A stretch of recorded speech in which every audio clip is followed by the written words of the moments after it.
Selamat berjumpa kembali dalam layanan audio Sahabat Seperjalanan. Hari ini adalah hari Rabu 19 November 2025. Tema renungan saat teduh kita dengan judul Hidup sebagai Keluarga Allah. Firman Tuhan terambil dalam 1 Timotius 3 ayat 15 sampai dengan ke-16. Jadi, jika aku terlambat, sudahlah engkau tahu bagaimana orang harus hidup sebagai keluarga Allah, yakni jemaat dari Allah yang hidup, tiang penopang dan dasar kebenaran. Dan sesungguhnya agunglah rahasia ibadah kita.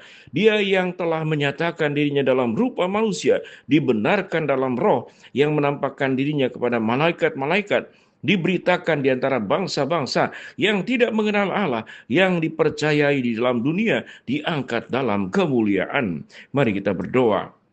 Bapa yang di dalam surga, kami semua mendapatkan keluarga yang indah, keluarga yang baik, keluarga yang rukun, keluarga yang penuh dengan kesukacitaan dan kebahagiaan, dan firman Tuhan mengajarkan hal tersebut yang kami akan pelajari. Dalam nama Tuhan Yesus kami berdoa, amin.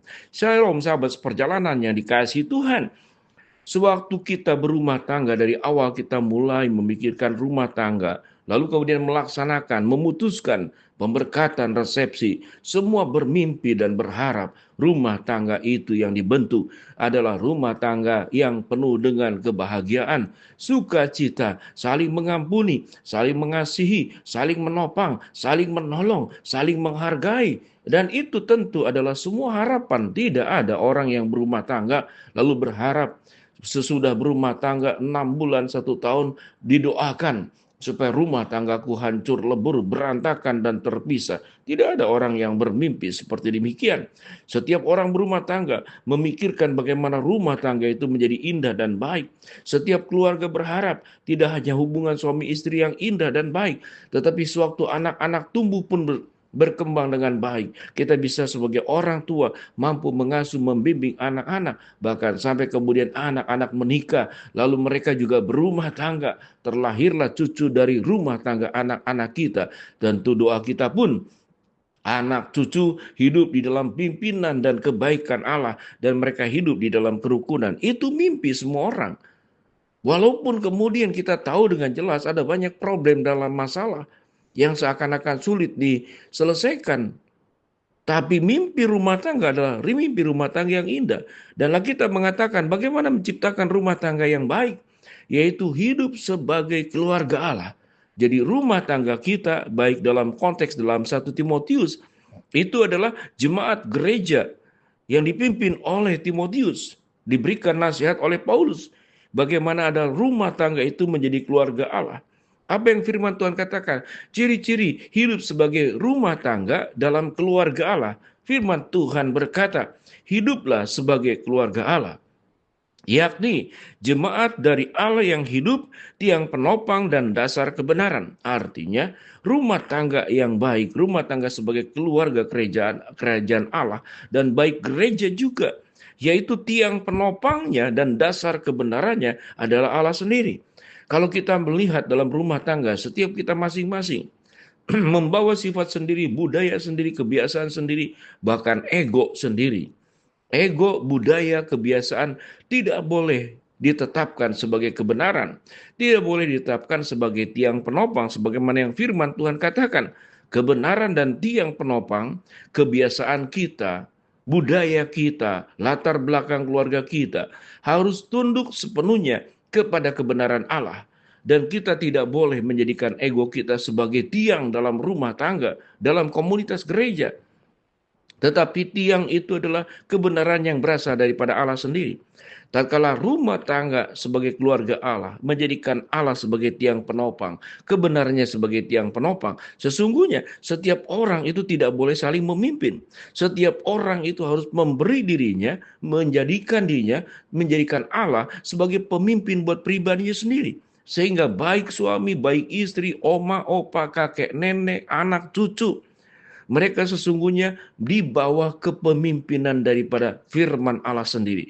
Di bawah kepemimpinan dari penopang kebenaran, yaitu firman Tuhan sendiri. Jadi artinya setiap kita itu adalah murid dalam rumah tangga. Tidak ada yang jadi pemimpin. Tatkala seseorang sudah menjadi murid Tuhan yang baik, suami sudah menjadi murid Tuhan yang baik, Istri sudah menjadi murid Tuhan yang baik. Anak-anak pun bertumbuh di dalam firman. Cucu yang terakhir dari keluarga kita pun juga mereka dari semenjak kecil memahami firman, hidup dalam firman. Maka tatkala seluruh anggota itu tunduk kepada tiang penopang dan kebenaran yaitu Allah dan firman-Nya sendiri, maka itulah yang disebut dengan hidup sebagai keluarga Allah. Kalau gitu bagaimana? Suami kan sebagai pemimpin, betul. Suami sebagai pemimpin, dia harus tunduk di dalam kepemimpinan Allah sendiri. Dia harus tunduk di dalam kebenaran Allah sendiri. Kalau dia tidak tunduk, maka dia tidak bisa menjadi pemimpin yang menjadikan keluarga, mengelola keluarga dengan baik. Karena dia akan memimpin dengan cara keberdosaannya sendiri. Karena dia akan memimpin dengan egonya sendiri. Istri pun juga sama. Akan berperan dalam keluarga dengan perasaannya sendiri. Subjektivitas penilaiannya sendiri. Sehingga seluruh yang dikerjakannya sesungguhnya adalah orientasinya diri sendiri. Dan orang yang berpusat diri tentu hidup dalam keberdosaan. Suami yang berpusat diri, istri yang berpusat diri, mama yang berpusat diri, papa yang berpusat diri, akan melahirkan anak-anak belajar dari apa yang dilakukan oleh orang tua.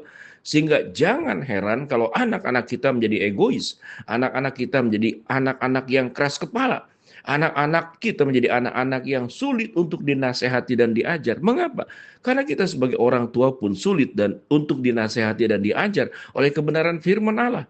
Allah mengajarkan, menunjukkan sebuah kehidupan bagaimana mengelola keluarga dengan baik. Tetapi kita tidak tunduk kepada aturan-aturan Allah. Firman Tuhan berkata, belajarlah pada ayat ke-16. Sesungguhnya agunglah rahasia ibadah kita.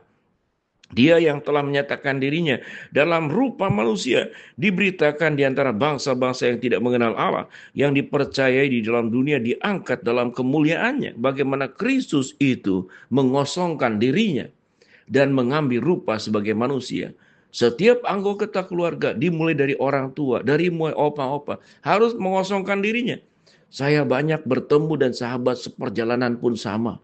Kalau kita bertemu dengan orang-orang yang sudah senior, orang yang sudah oma dan opa, maka kita boleh merasakan, walaupun tidak semua, tapi kebanyakan seperti demikian. Menyombongkan masa lalunya, menyombongkan pencapaiannya, sehingga waktu berbicara dengan oma dan opa atau orang-orang tua, yang dibicarakan adalah diri sendiri. Aku, aku berusaha, aku berhasil. Dulunya tidak bisa, sekarang bisa. Tapi aku, dan aku. Di mana Yesus dalam rumah tangga? Sehingga kalau anak-anak pun menjadi egois, cucu kita pun menjadi egois. Temanya adalah aku, dan aku. Karena kita tidak mengajarkan, kita sendiri tidak menghidupi. Temanya bukan tentang diri kita dalam rumah tangga. Temanya adalah bagaimana firman Allah. Dan Allah itu menjadi pusat dalam kehidupan rumah tangga. Sewaktu berkata, Tuhan berfirman, Tuhan berkata, Tuhan memimpin, Tuhan menolong, Tuhan menasehati, Tuhan mengajar, Tuhan menuntun. Pusatnya tatkala itu Allah, maka kita menjadi keluarga Allah. Jangan jadikan keluarga kita berpusat pada diri kita sendiri. Jadikanlah keluarga kita berpusat kepada Allah, sumber kebenaran dan penopang dalam rumah tangga kita. Mari kita berdoa. Bapa dalam surga, terima kasih buat kebenaran firman Allah yang kami pelajari. Hamba-Mu berdoa buat keluarga-keluarga. Ampuni segala dosa yang dilakukan dalam rumah tangga kami. Ampuni ya Tuhan seluruh kesalahan yang kami lakukan. Segala hambatan dalam rumah tangga Tuhan bukakan jalan. Doa dan harapan kami Tuhan yang kabulkan. Dalam nama Tuhan Yesus kami berdoa. Amin. Shalom, Tuhan memberkati.